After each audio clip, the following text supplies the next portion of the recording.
My roommate is into some weird fairy shit. And these aren't cute little human dragonflies with flower petals for clothes and sweet smiles. I don't know about you guys, but when I think of fairies, I'm picturing something like Tinkerbell. Yeah, I know she's technically a pixie. Sue me. That is not the shit my roommate is fucking with. I noticed she was weird when I moved in. Now, she was advertising for a roommate on Craigslist, and she said she needs someone who was open-minded, who was alright with strange people coming and going at all hours, who wouldn't ask questions about things that didn't involve them, and who would be okay with sharing a bathroom. Yeah, okay, not ideal. But I didn't need ideal. I needed livable. And honestly, I didn't really give a shit what she did in her spare time. Hell, she could have been cooking meth in her room as long as she didn't get me involved in her drug deals. I wouldn't have given a shit. That turns out she wasn't dealing drugs, unless she was sharing marijuana with her deadbeat friends or something. Instead, she was into the occult. Supernatural stuff, conspiracy theories. She believes in anything and everything. She's convinced she's seen Bigfoot. She was abducted by aliens when she was 10 years old. She doesn't get vaccines because the government is using them to control people's minds. That kind of stuff. Is it terrible for me to say that I kind of like her? I mean, let's make no mistakes here. She's fucked up in the head. But she's actually a really good roommate. Pays her bills on time, cleans up after herself, asks me before having her weird gatherings and rituals and shit. Whenever she buys groceries, she grabs my favorite candy bar for me. And at least she's interesting. I'd rather sit and talk to her for an hour than listen to Nancy from work describe her latest MLM adventures. And before you argue with me, Stella, that's the name my roommate chose for herself, I guess, doesn't vote. So it's not like her weird-ass opinions and beliefs hurt anyone.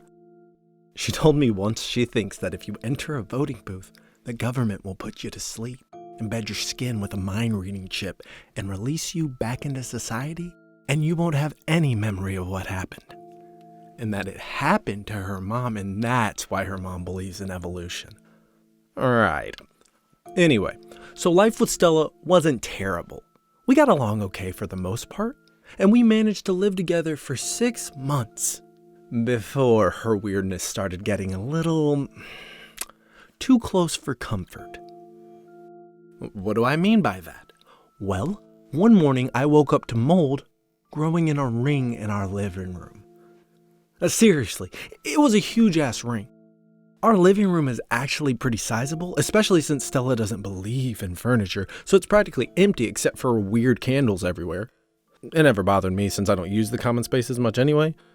But mold, growing in my apartment, was definitely not okay.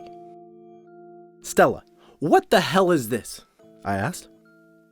Stella was sitting at the edge of it, a mountain of books next to her. I saw a few titles straight away.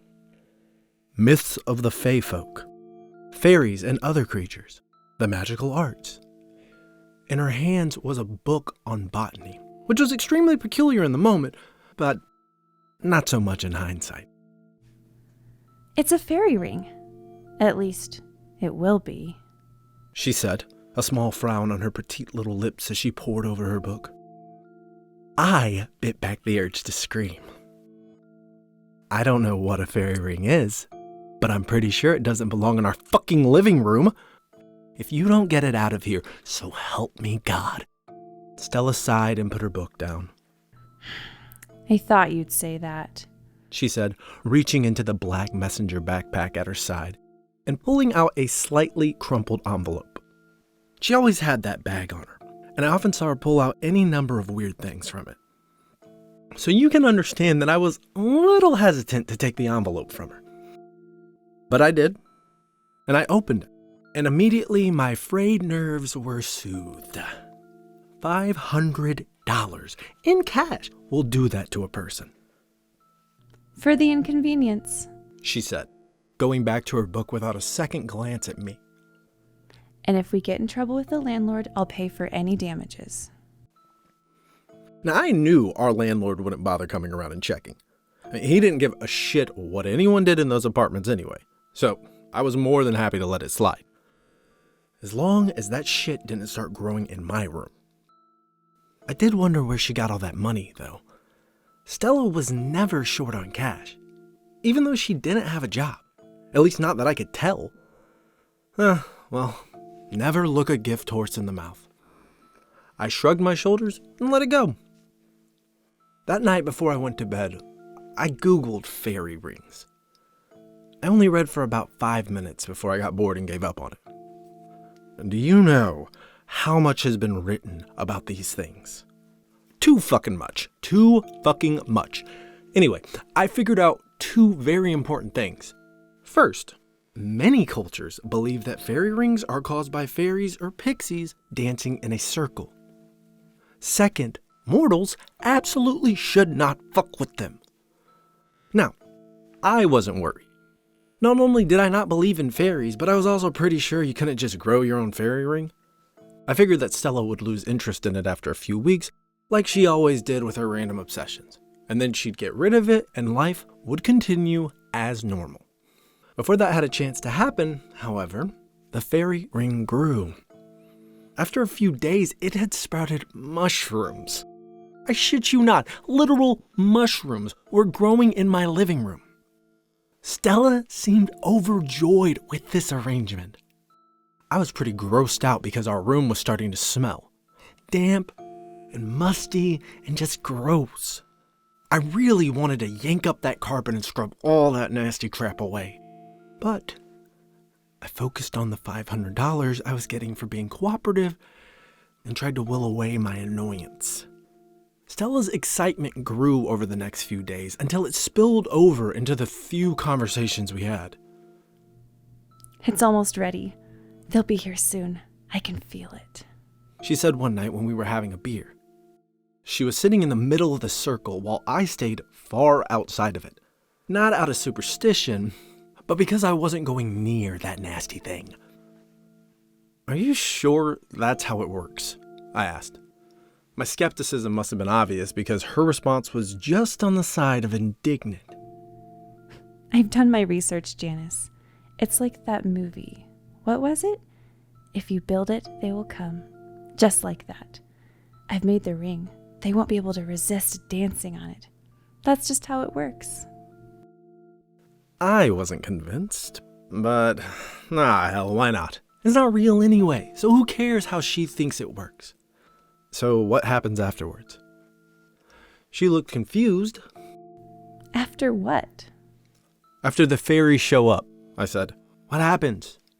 Do you talk to them? Trap them? Ask them to grant you a wish? What?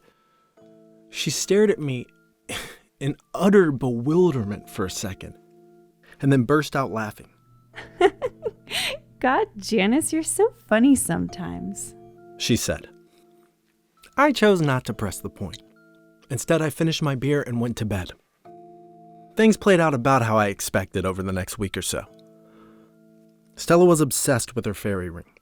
I cycled between ignoring it and indulging her.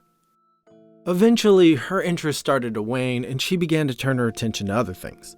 I noticed a few books on the Jersey Devil appearing around the apartment, so I figured that's what would plague my life next. I felt like I was living in some sort of sitcom.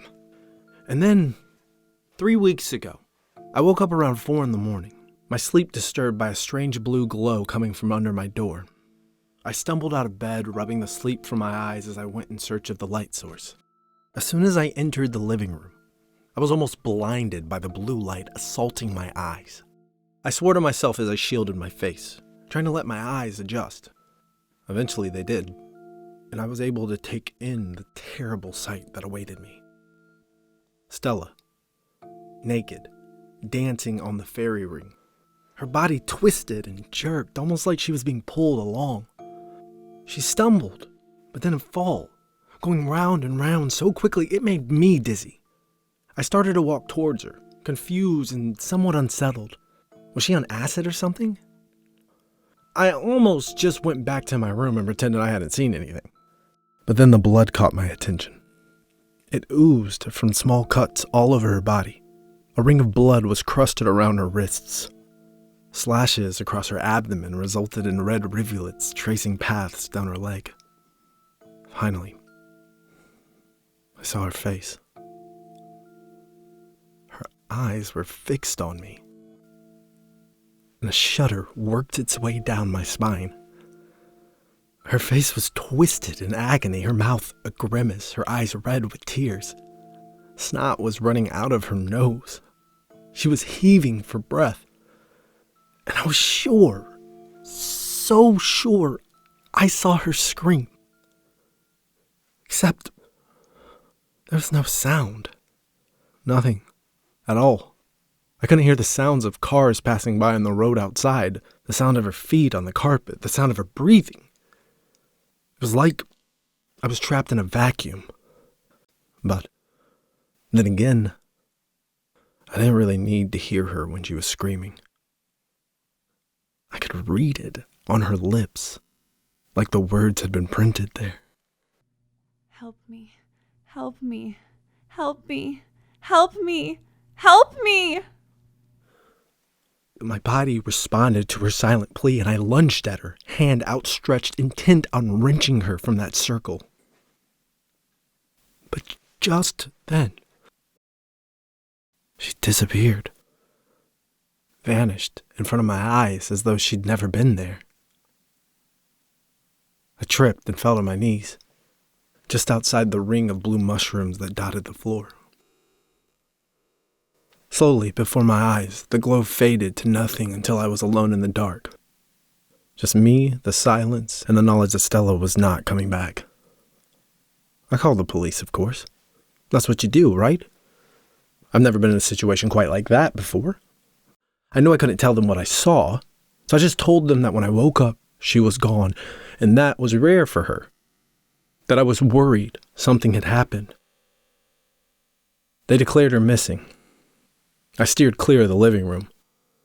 I wanted to get out of there as fast as humanly possible, so I booked a hotel room until I managed to find another place. I didn't give a shit about breaking the lease or forfeiting the security deposit on the apartment. I just wanted out. I got a place pretty quickly. A real dump of a studio apartment. But it's affordable, and built up my courage to go back to our apartment, to pack up my few things and go. When I opened the door, God, no matter how long I live, I'll never forget this. When I opened the door, she was there. Lying there in the middle of that fairy ring. The cuts had deepened into permanent grooves in her body. She was thinner than before, as though someone had sucked the flesh out of her, tightened her skin until it was tough and leathery. In fact, she almost looked like she'd been mummified. Her eyes were gone, her teeth were gone, her mouth was still gaping open, and still screaming for someone, me, to help her. And as I stared at the body, I swear to God, I heard a faint giggle coming from somewhere in the apartment. I think I'm done with roommates for a while.